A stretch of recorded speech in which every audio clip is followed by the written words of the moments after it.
بسم الله الرحمن الرحيم الحمد لله وكفى والصلاة والسلام على سيد الأنبياء أما بعد فأعوذ بالله من الشيطان الرجيم بسم الله الرحمن الرحيم. د رمضان د تحقیق متعلق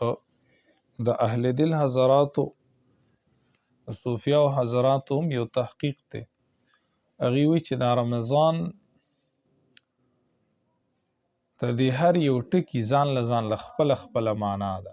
د را خپله معنا ده، د میم ځان له ده، د ضاد الف نون پنځه ټکي دي او د پنځو ټکو خپله معنا ده. د را نه مراد چې کوم دی نو رحمت د الله تعالی، او څنګه چې حدیث کې راځي چې د دې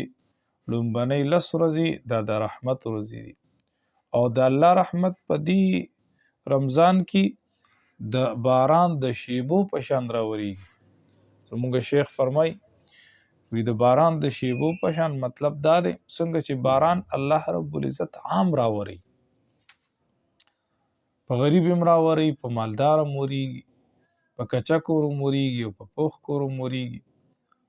په ګناهګار باندې هم الله راوري او په نیک عمل باندې هم راوري. څنګه چې عام الله رب العزت دغه شان دغه رحمت د رمضان په د الله تعالی رحمت په رمضان کې د عام رحمت وی عام راوريږي په تمام مؤمنانو باندې،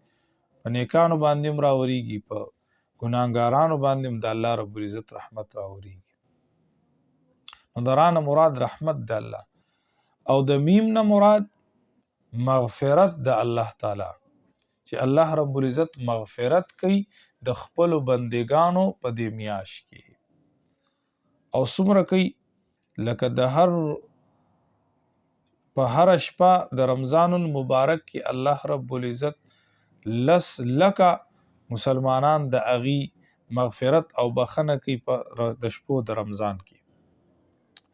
او د دوات نه مراد ضمانت ته چې الله رب العزت د رمضان المبارک د روزو اجر هغه به الله په خپل ورکوي. لکه څنګه حدیث کې راځي چې رسول الله صلی الله علیه وسلم فرمای الله فرمای چې الصوم لی وانا اجزی به، روزه زما د پاره ده او زه به د دې جزا او بدله په خپل باندې ورکوم. یو حدیث کې راځي وللصائم فرحتان، د روزنون کې د پاره دوه خوشحالي دي. یو خوشحالي چې کله د روزه ماتي په دغه وخت کې، او دویمه خوشحالي چې کله د الله رب العزت سره ملاقات وکي نو د ملاقات په وخت کې الله رب العزت به د خوشاله کی دغه روزو د اجر په بدله باندې. او د الف نه مراد الفت ته، الفت محبت ته وي. څنګه چې حدیث کې راځي خو پیغمبر صلی الله علیه وسلم فرمای چې رمضان المبارک دا میاش د همدردی میاش ده چې په دې میاش کې به یو مؤمن د بل مؤمن سره همدرد وي، یو مؤمن به د بل مؤمن په زړه کې محبت او قدر کوي. لکه دا رمضان چې په مونږ باندې راشي نو بیا زمونږ کورونو کې جګړې او وهل ټکول او خبرې. زموږ شیخ فرمای دا سړی چې دا په رمضان المبارک کې جنگونه کوي او کنزل کوي او بد رد ویناګانې کوي، بیبي هم تېنه تنګه ده او لور هم تېنه تنګه ده، د کور ماشومان هم د ده نه یېرېږي په روژه کې دی ورته بو بلا ښکاري او نږدې ورته راځي نه. نو د دې نه پته لګي چې دا د باندې روژه حاوي ده او دی د روژې د وجې نه لګیا دی، هغه په کور کې بد رد وي او کنزل کوي او جنګونه کوي، نو دا د خېټې غلام دی.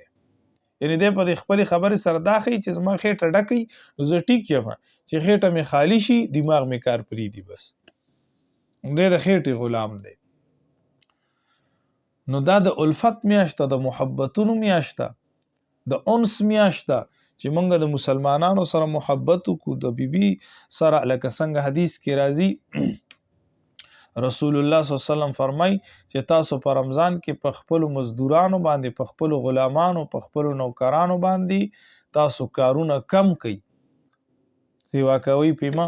دغه شان اهل او عیال سره هم د کور په کارونو کې تعاون کول، اهل او عیال سره خپل بیبي سره مرسته کول، هغې سره نرمې خبرې کول، د رمضان المبارک میاش یا روژه بانه کول او هغې ته بد رد ویلو کنځلې کولو، نو دا ټیک خبره نه ده. رمضان دا د انس او د محبت میاشت ده.